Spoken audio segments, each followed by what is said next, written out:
So let's talk about what just happened in Cleveland, because it's not something to just glance over and keep it pushing. The Browns just released Ogbo Okoronkwo, and for the average person who just casually follows football, maybe that doesn't sound like a big deal, but if you've been following this team closely and you're a diehard fan and you understand where this defense has been and where they're trying to go, then you know this move is actually kind of telling. It's not just about cutting a guy to make space for a kicker. It's a deeper statement about expectations, underperformance, and the direction this front office wants to take moving forward. And I want to talk all about it and break down what truly just happened. But before I begin, I would really appreciate it if you would drop a like and subscribe. It only takes 5 seconds, plus you can always change your mind. We are on the road to 60,000 subscribers, and with your support, I believe that we can get there super fast. Alright, so back to business. Okoronkwo was of course a guy that a lot of fans were high on when the Browns picked him up. He sort of became a fan favorite. He signed a 3-year, $19 million deal just 2 seasons ago. It was one of those early free agent signings, like right out of the gate when legal tampering opened. He was coming off a season with the Houston Texans where the analytics crowd was super hyped up, the pressure rate per snap was strong, the win rate in pass rush situations was eye-catching. All the indicators were that he might be a breakout candidate if given more snaps, and I'll be honest, I didn't fully buy in back then, but I understood why people were excited, and it's not like the Browns had guys in his place that were better, so bringing him in was a why not move at the time. But here's the thing, none of that ever really translated in Cleveland, not in the way that it needed to at least. In 2 seasons with the Browns, Okoronkwo totaled just 7.5 sacks. He dealt with a pectoral injury in 2023, sure, and he came back for the playoff game and he gutted it out. I definitely respect that. I respect guys who aren't soft, guys who actually want to go out there and help the team, especially in a big situation. But in a year where he said he was chasing 10 sacks, he finished with just 3. That's not good enough, especially when you're being paid to be the pass rushing complement opposite of Myles Garrett. And this defense needed more from that spot, and it still does to this day. I think this release also signals something bigger about how Cleveland views their depth, because if you're cutting Okoronkwo, a guy who's still got a decent amount of experience, a respected locker room presence, and who's still under contract, then that means you feel confident in the young talent waiting in the wings. And from everything we've heard this offseason, that guy is Isaiah McGuire. Remember how good he looked down the stretch in 2023 after Zadarius Smith was dealt and Alex Wright went down with an injury? He flashed a lot of upside and potential. He looked explosive. He looked ready. And if he's taken another leap this offseason, then yeah, I can see why they're ready to hand him a bigger role. You've also, of course, got Alex Wright hopefully coming back healthy. And then there's Tryon-Shoyinka. He is such a fun name to say. The former first-round pick from the Bucks who never quite found his footing in Tampa Bay, but still has all the tools to be a rotational guy. So if you're Andrew Berry and the Browns and you're sitting there in early June and you feel like McGuire's ascending, Wright's recovering well, Tryon-Shoyinka is worth a shot, and Myles Garrett is, well, Myles Garrett, then you might say, okay, we can finally move on. But what's interesting to me is that they made this move now.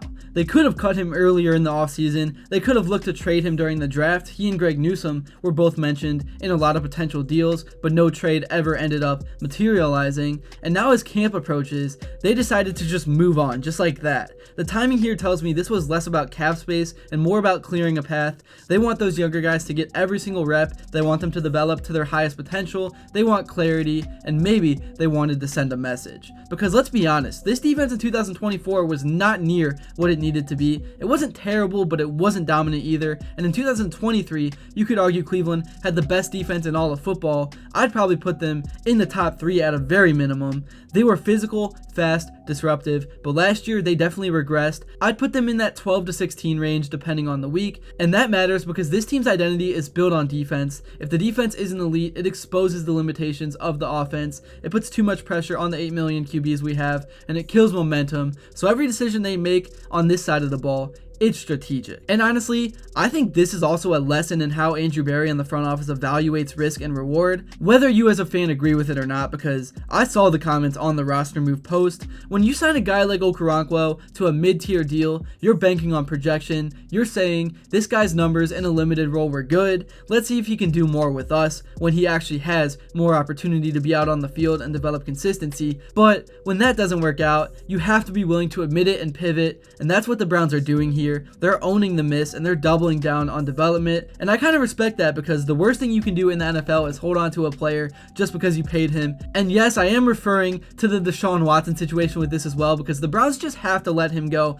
But obviously, $250 million is way different from 19. It's a completely different ballgame there. Now, let's also talk about what this means for the rest of the roster, because with Okoronkwo gone, that edge rotation gets even younger. McGuire, Wright, Tryon-Shoyinka, none of those guys are over 26. Myles is still in his prime, and that helps, especially considering none of us even expected for him to be here. But what this means is you're probably going to see some growing pains. You're going to see some weeks where guys get washed out or overrun, but you're also going to see flashes. You're going to see youth, hunger, explosiveness, and that's what this staff is betting on. They're betting that the upside of those guys is greater than the reliability of what Okoronkwo could have given you. It's also worth noting that the Browns made this move to make space for a kicker. Yes, a kicker. Andre Smith is the guy they added. He's there to compete with Dustin Hopkins, who had a rough year in 2023, and I mean rough, to say the least. He missed kicks that cost games, he missed PATs, and that's not opinion, that's fact. So bringing in a guy to push him, it totally makes sense, but that should also tell you how little they valued Okoronkwo at this point. You're not cutting a guy like that unless you truly believe you're better off without him.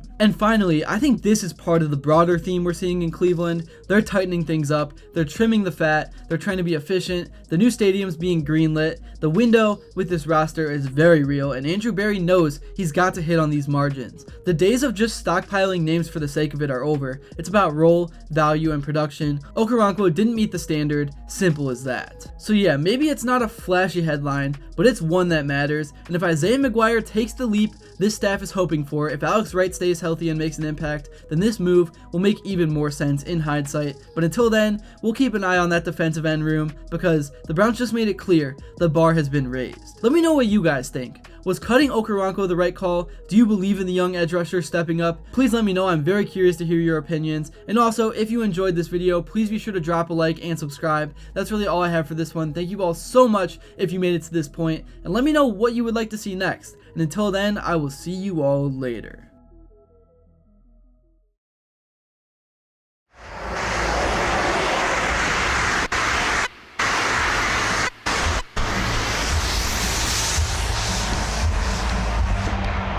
Cool.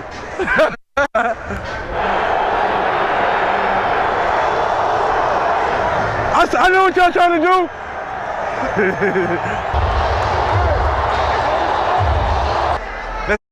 That's something to me. That's symbolic. God did.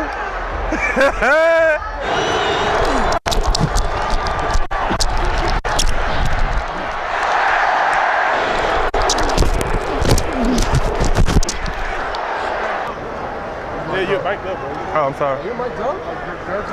You ain't said nothing. I did. I told everybody. I did. But look, you see I didn't change.